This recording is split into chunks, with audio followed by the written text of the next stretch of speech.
ladies, Raquel here. Welcome to Women Living Torah. Today, let's discuss the art of elegant table settings.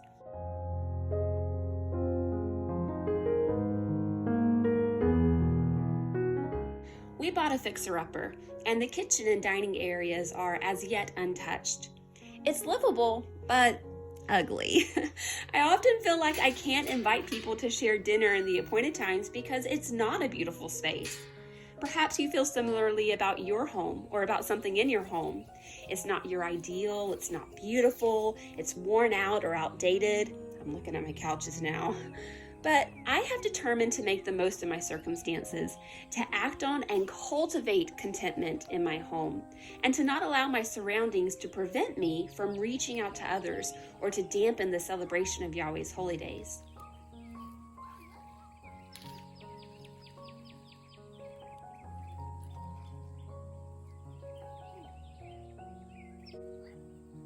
The majority of my home may be deconstructed and carried off to the dump in the course of remodeling it, but I don't treat it as if it is a dump. I take care to clean it, to keep it tidy, to make it comfortable.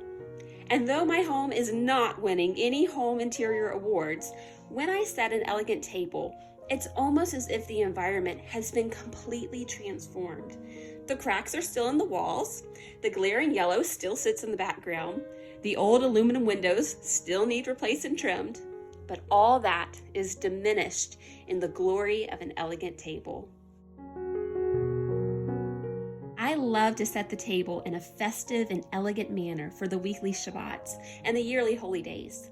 Something about a well-dressed table stirs within all those who behold it a sense of wonder and delight and communicates not only my tender care and attention for the home, but love for my family and guests as well. An intentionally set table emphasizes the value and importance of the time spent gathered around it. I am by no means a professional table decorator, but I have definitely grown in the art of elegant table settings, and I have learned a secret to dressing a table well. Would you like to hear it? The secret to setting an elegant table is in layering. Arrange your table items such that there is a depth and dimension to it. As I set my table for Passover this year, you can see how I implement the secret of elegant table settings.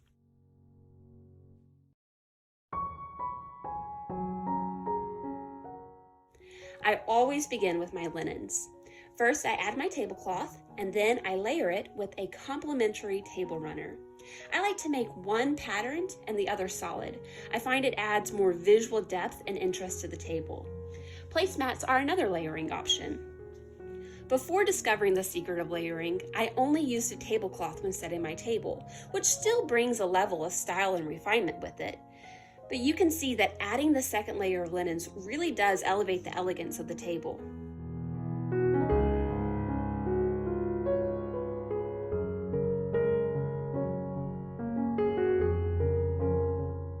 Next, I begin adding layers of decoration to the center of my table. If you are dressing your table for the first time, I suggest first setting your dishware, drinking glasses, any table serving dishes you have, so that you know how much space you have for the decorations.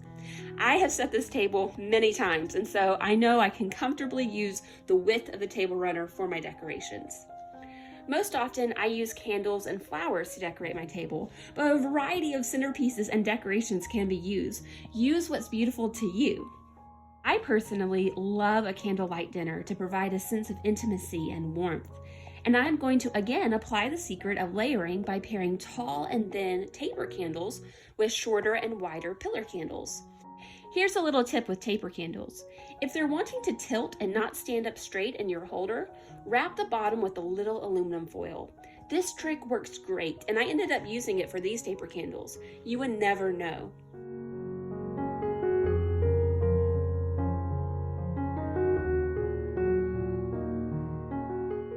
Flowers and greenery are always the centerpiece of my table settings. Sometimes I use wildflowers and herbs harvested from nature, greenery from trees, flowers that have dried beautifully, or even artificial flowers from my wedding. Today, due to a miscommunication with my husband, I have 2 bouquets of store flowers to work with. The bouquet of red roses and lilies will be my centerpiece and a pop of color among the blues and the whites and the golds I have planned for this table. The red was also intentionally chosen to represent the Pesach, the lamb, since it's Passover. For my vase, I'm using a crystal pitcher I inherited from my great-grandmother.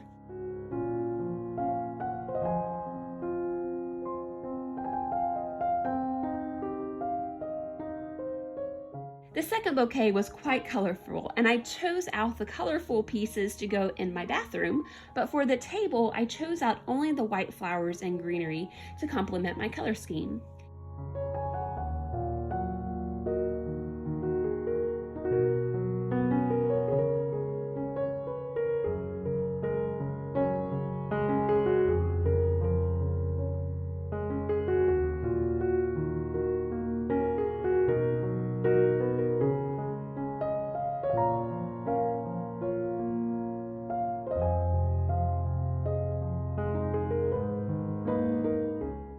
Since my first bouquet is tall and grand, I want to cut these flowers down considerably to produce the layering effect. I'm using short and fat vases from the dollar store.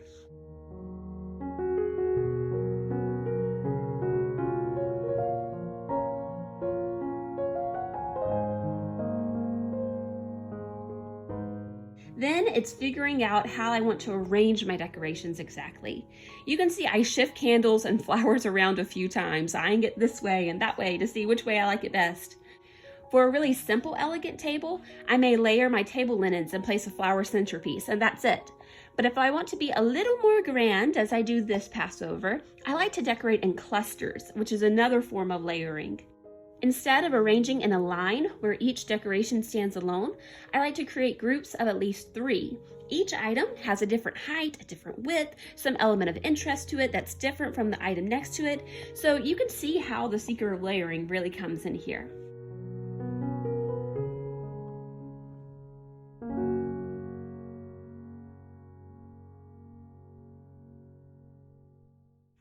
Generally, what I do on one side of the centerpiece, I like to do on the other side of the centerpiece. You really can't go wrong by decorating symmetrically, but I've seen asymmetrical table settings that look beautiful too. Just do what looks good to you.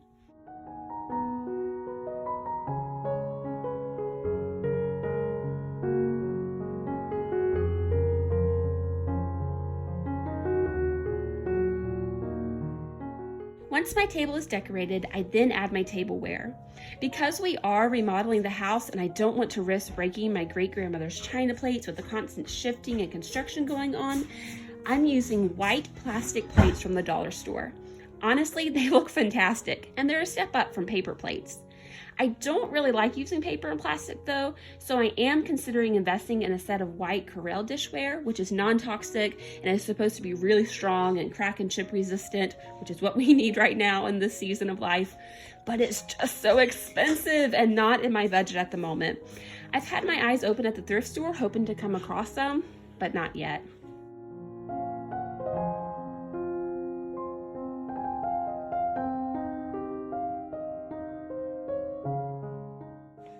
After my dinner plates, I add salad plates. I don't usually add salad plates though, but because we eat bitter herbs and matzah in our Passover Seder before the actual meal, I included them for that purpose. I love to layer my dishware because it again elevates the elegance of the table. It brings depth and dimension to the place setting. Usually my bottom layer is a charger and then a dinner plate. If I'm serving soup with dinner, I'll also layer a bowl. Whatever makes sense and will be useful.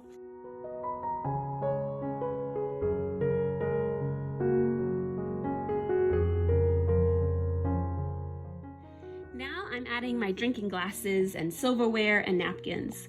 Again, with the drinking glasses and silverware, I only layer as needed. My husband and I are each going to have grape juice and water, so I layer 2 glasses each for us, and then my children are just having grape juice, so they only need 1 glass. I really love the gold detail on the wine goblets and the children's glasses. It's the little details that sometimes make all the difference.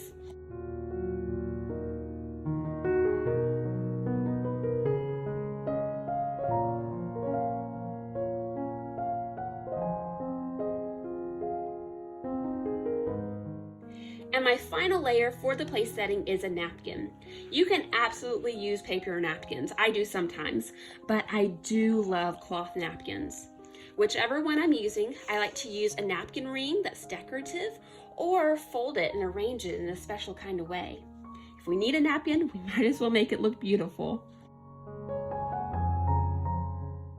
My husband and I are only going to be using a steak knife and a fork for this meal.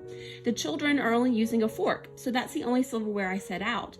Layering is not about unnecessary clutter, and this silverware is just our everyday silverware. But when we set it out in a more formal way, it looks really nice.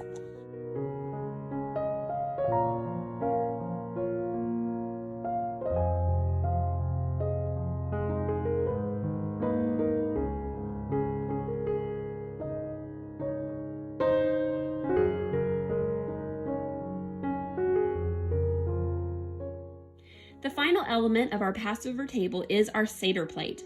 I'm using a clear plastic cake platter from the dollar store and layering white dipping bowls on it, which hold our bitter herbs and matzah for the Seder. It really is an inexpensive setup, but it's lovely, and the platter brings the little bowls together in a cluster so they're not just swallowed up by the extent of the table.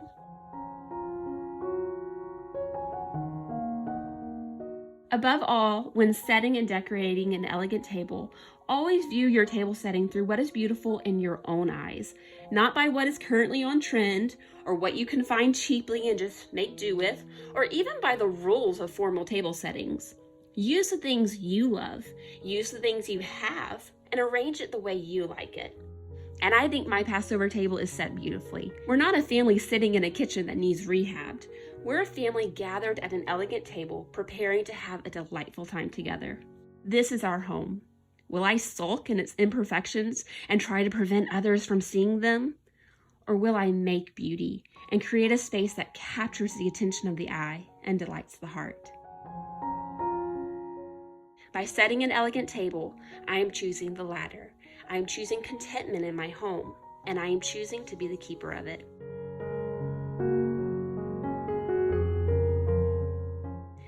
Thank you so much for joining me today. As much as I hope you enjoyed our discussion on the art of elegant table settings, I hope you were even more so encouraged to love your families, keep your home with contentment, and set the biblical holy days apart in a special way. Please remember to like and share this video. Until next time, I pray Yahweh blesses you and keeps you. I'll talk to you later.